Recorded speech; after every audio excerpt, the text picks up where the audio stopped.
Meus amados irmãos, meus amigos, bem-vindos a mais um vídeo dos Salmos, essa série que Deus colocou no meu coração para estar vindo estudar melhor os Salmos aqui com vocês. E hoje vamos estar lendo a parte 2 do Salmo 39, graças a Deus. Então pega já aí sua Bíblia física para acompanhar comigo, para ver que o que eu estou lendo não é mentira. Já pode pegar sua Bíblia comigo, vamos ler o Salmo 39, a parte 2, a partir do versículo 8 nesse vídeo. Então vamos lá, já pega aí sua Bíblia, abre no Salmo 39, a versão que eu leio normalmente com vocês. É aquela versão Almeida Revista e Atualizada que eu vou usar hoje. Vocês já sabem como eu faço, eu primeiro leio o Salmo inteiro, eu vou ler o restante do Salmo que ainda não li e depois eu venho comentando as partes que o Espírito Santo falou comigo. Se você tiver algum ensinamento, alguma revelação, algo que vai edificar a nossa fé, pode deixar aqui nos comentários para a gente crescer na fé juntos. Amém? Então vamos lá. Salmo 39, a partir do versículo 8. Livra-me de todas as minhas iniquidades. Não me faças opróbrio do insensato. Emudeço e não abro os lábios, porque tu fizeste isso. Tira de sobre mim o teu flagelo, pelo golpe da tua mão estou consumido. Quando castigas o homem com repreensões por causa da iniquidade, destróis nele como traça o que tens de precioso. Com efeito, todo homem é pura vaidade. Ouve, Senhor, a minha oração. Escuta-me quando grito por socorro. Não emudeças a vista de minhas lágrimas, porque sou forasteiro à tua presença, peregrino como todos os meus pais o foram. Desvia-me de mim o olhar, para que eu tome alento antes que eu passe e deixe de existir. Bem, irmãos, eu deixei aqui uma pequena parte, sobrando, porque eu gosto de dividir o salmo para comentar melhor com vocês, para não ser um vídeo tão longo também, cansativo, e para estudar mais a fundo com vocês cada detalhe. Esse Salmo 39 é um salmo de Davi, e o primeiro versículo que nós lemos nesse vídeo foi o 8, onde está escrito: Livra-me de todas as minhas iniquidades. Não me faças opróbrio do insensato. Versículo 9. Emudeço, não abro os lábios, porque tu fizeste isso. Aqui, Davi, ele vai fazer uma coisa muito importante. Aqui nesse versículo, Davi confessa que as iniquidades foram ele que cometeu. Davi aqui ele demonstra plena consciência de que ele está sofrendo as consequências do que ele mesmo plantou, das atitudes que ele mesmo tomou, tanto que ele confessa: livra-me de todas as minhas iniquidades, não me faças o opróbrio do insensato. Emudeço, versículo 9, não abro os lábios, porque tu fizeste isso. Esse tu que Davi está falando aqui é o Senhor. Ele reconhece que é Deus que está fazendo, permitindo tudo isso, porque ele está colhendo as consequências das próprias atitudes. E nós vemos em Provérbios, se eu não me engano, eu vou deixar aqui a referência no canto do vídeo, que o Senhor disciplina aquele que o ama. O Senhor disciplina como um pai disciplina o filho a quem ama. Então Davi aqui ele está consciente do amor de Deus.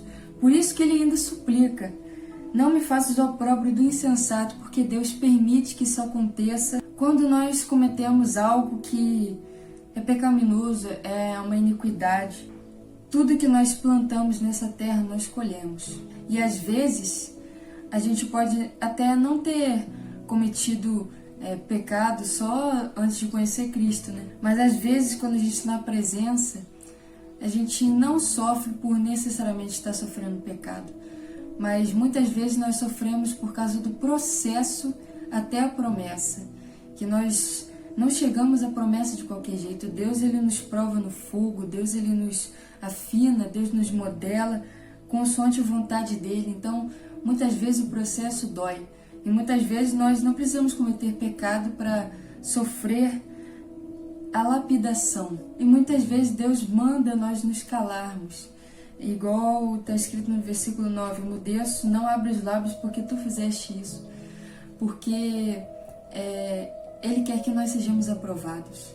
E às vezes, para sermos aprovados, nós temos que suportar certas coisas, certas situações calados, porque nós sabemos que é o Senhor que está fazendo tudo aquilo. E Davi aqui sabe que é Deus que está fazendo tudo aquilo com ele, que é um processo que ele está passando. Versículo 10. Tira de sobre mim o teu flagelo, pelo golpe de tua mão estou consumido. Davi aqui sabe que ele está sofrendo consequências, mas que não é o diabo. Pode até ser uma ferramenta, né? Mas é Deus que está operando em tudo aquilo na vida dele. Ele reconhece que é a mão do Senhor que está fazendo ele passar por tudo aquilo. Seja por consequências de atitudes que ele tomou ou não, ele sabe que a vida dele está completamente nas mãos de Deus. Então nada acontece sem a permissão do Senhor. No versículo 11, parte B, vai estar escrito: com efeito, todo homem é pura vaidade. Quando eu leio essa palavra, já lembro de Provérbios, né? Que Salomão diz que tudo é vaidade debaixo do sol, que não há nada novo. Na verdade, a gente pode até ver que na atualidade tem muitas coisas novas, como celulares, como tecnologia, como notebook, computador, televisão. Mas eu creio que Salomão está falando aqui da natureza humana, que não muda.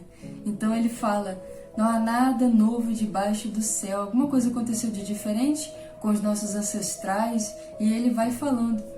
E realmente, a nossa natureza é uma natureza pecaminosa, e nós somos semelhantes por causa disso. E não muda, porque nós vemos como se fosse um ciclo, a história se repetir. As pessoas, elas caem nas transgressões, elas caem nos pecados, na idolatria, tudo que o Senhor já deixou escrito. Por isso que é muito interessante nós aprendermos com a Bíblia, porque com a Bíblia nós aprendemos com o erro dos outros. Por isso que a Bíblia tem tantas histórias de erros e tropeços e coisas que aconteceram, desastres, catástrofes, para nós aprendermos com esses erros, esses tropeços das pessoas, a não cometermos os mesmos. Por isso que Deus deixa de uma forma tão generalizada, né? Porque é uma situação que acontece, parece que em toda geração nós vemos isso. A situação de Sodoma e Gomorra, os pecados sexuais, os pecados de iniquidade, e sabe, parece que é o mesmo processo, a idolatria. Então Deus, ele deixa explícito essas histórias que parecem que se repetem com o passar do tempo. Deus faz questão de deixar essas histórias, esses erros aqui na Bíblia, para nós aprendermos, não necessariamente tendo que errar de novo, mas aprendendo com o erro dos outros. É muito melhor a gente aprender com o erro do próximo, né, do que nós aprendermos tropeçando. É muito mais doloroso. Então eu creio que foi por isso que o Senhor deixou a palavra para a gente, para nós aprendermos, né, com o tropeço da humanidade, com o passar do tempo na Bíblia, e também com os ensinamentos puros do Senhor, que nele não há tropeço. É o único que não houve tropeço, é o único excelente, o único santo, o Senhor Jesus, que não teve pecado, não teve erro. Então é para nós aprendermos com ele também. E nesse vídeo dos Salmos eu gosto de deixar bem pontuado o valor da palavra de Deus. Eu gosto sempre de frisar, né, de trazer novamente a importância de termos essa palavra nas nossas mãos e aproveitarmos enquanto nós ainda temos acesso a ela, porque é muito bom a gente pegar ela assim, gente, uma sensação tão boa que eu sinto, e creio que é pelo Espírito também, né? E vai ser tão dolorido quando a gente não ter esse momento com o Senhor, sabe? Não poder ter essa palavra, essa Bíblia, uma Bíblia para chamar de nossa. Cada Bíblia tem a sua característica, né? A gente faz um monte de anotação, eu faço um monte de anotação aqui, colo figurinha até da minha igreja, um versículo. A gente faz da Bíblia como se fosse o nosso celular, como características nossas. Então, a gente tem que valorizar enquanto a gente tem isso, porque essa palavra, ela pode até ser tirada da gente. Mas se essa palavra estiver gravada nas tábuas do nosso coração, nós não vamos deixar ela morrer. Guardei a tua palavra para não pecar contra ti. Vou até deixar a referência aqui porque eu não me lembro direito onde fica. No final desse versículo 11, onde vai estar escrito, como eu li, com um efeito, todo homem é pura vaidade. Eu também posso lembrar de uma conversa que eu tive com meus pais, acho que foi ontem no carro, e eu estava falando com meu pai como que desumanizaram os números, porque quando a gente vai ver uma notícia na TV de algum acidente, de alguma coisa, a gente vê, tipo assim, num avião que estava 70 pessoas, morreram 16. A gente pode até fazer um comentário, caraca, só 16? Mas eu falei pro meu pai, mas dentro desses 16, imagina se fosse uma pessoa de dentro da tua casa, mãe, pai, filhos, já vira muito no 16, entendeu? Eu estava refletindo sobre isso com ele, o quanto nós somos vaidosos, o quanto nós pensamos só no nosso, só na nossa casa, só na nossa família, só em coisas que envolvem a gente. Isso é vaidade.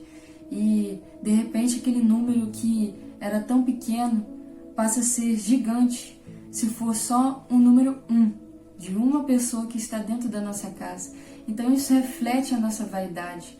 Isso reflete o quanto nós desumanizamos o próximo que não está perto de nós. É uma coisa que chega a ser até um pouco assustadora hoje em dia, porque há uma frieza nisso, há uma ação demoníaca nisso para tirar o amor do nosso coração, para tirar a humanidade de nós, porque a humanidade, ela é a imagem de Deus, os humanos são a imagem de Deus, são a única imagem do que há no céu, são a humanidade aqui nessa terra, é a imagem perfeita, sabe? Deus fez a imagem perfeita dele e, sabe, é como se Satanás ele quisesse trocar os papéis na nossa cabeça para fazer nós desvalorizarmos a humanidade, fazer com que nós enxerguemos nosso próximo com indiferença ou até mesmo com estranheza, sabe? Ai, ainda bem que não é aqui, ou nossa, devia estar fazendo alguma coisa errada, tipo assim, sabe? Como se nós fôssemos mais dignos de alguma coisa. Isso é vaidade e isso é errado, porque nós temos que orar uns pelos outros. Por mais que a gente não conheça, a nossa oração ela alcança muitas vidas. Nós orarmos pelas estradas para Deus repreender os acidentes que acontecem com pessoas, com famílias. E Deus ele se agrada disso. Nós repreendemos as pessoas quererem tirar a sua própria vida, você sabe o nome que isso tem, todo demônio que ronda querendo fazer isso com as pessoas, passar pelo planeta Terra com o Espírito Santo para salvar, libertar, trabalhar. Isso agrada o Senhor porque nós somos a imagem e semelhança dele, nós como humanos somos irmãos, somos criação dele e temos que querer nos ajudar, trazer a salvação para todos nós, não nos vemos com estranheza, com indiferença. E é isso que Satanás quer colocar nesse mundo, que nós fiquemos uns contra os outros, não em unidade, mas sim em separação, em desavenças, em estranheza. E isso não agrada o Senhor. Então, que possamos enxergar que somos todos carne, somos todos humanos e precisamos da ajuda uns dos outros. Eu acabei de ler o maior mandamento e eu quero ler aqui de novo com os irmãos. Marcos 12, 28. Chegando um dos escribas, tendo ouvido a discussão entre eles, vendo como Jesus lhes houvera respondido, lhe perguntou: qual é o principal de todos os mandamentos? Respondeu Jesus: o principal é: ouve, ó Israel, o Senhor nosso Deus é o único Senhor. Amarás, pois, o Senhor teu Deus de todo o teu coração, de toda a tua alma e de todo o teu entendimento e de toda a tua força. O segundo é: amarás o teu próximo como a ti mesmo. Então, nós podemos perceber que os dois maiores mandamentos se resumem no amor. Amar o Senhor sobre todas as coisas e amar o seu próximo como a ti mesmo. E é por isso que nós podemos perceber o quanto Satanás e seus demônios estão tentando esfriar de todas as formas o amor, para que os 2 maiores mandamentos não sejam cumpridos na igreja do Senhor. Nós temos que vigiar com o nosso coração e avaliar se nós estamos em espírito e em verdade cumprindo os 2 maiores mandamentos. É o que agrada o nosso Senhor. Em Oséias 6:6 vai estar escrito: misericórdia quero, mais do que sacrifício, e conhecimento de Deus, mais do que holocaustos. Ou seja, ser misericordiosos tem muito a ver com o amor, a misericórdia, porque quando não temos amor, olhamos para o próximo e falamos: credo, deve ter cometido algum pecado, deve estar sofrendo essa consequência por alguma coisa que cometeu. Sabe, começamos a julgar a pessoa, em vez de amar aquela pessoa e orar por ela ou ajudá-la de alguma forma. Isso também é um sinal do esfriamento do amor. Então, irmãos, nós temos que guardar o nosso coração sobre todas as coisas, porque é dele que saem todas as fontes da vida. O que significa isso? Se você não tiver amor no teu coração, as tuas atitudes vão demonstrar frieza em vez de amor, porque a fonte que brota de você não vai brotar um manancial que vai sair amor. Não serão águas do trono, águas do Senhor, águas de amor, de misericórdia, porque o nosso Deus é misericordioso. Mas serão águas de amargura, águas de julgamento. Nós temos que vigiar com tudo isso, porque isso passa muitas vezes despercebido, porque nossa natureza é pecaminosa, então temos que vigiar. Por isso que está escrito: vigiar antes de orar. Vigiai e orai.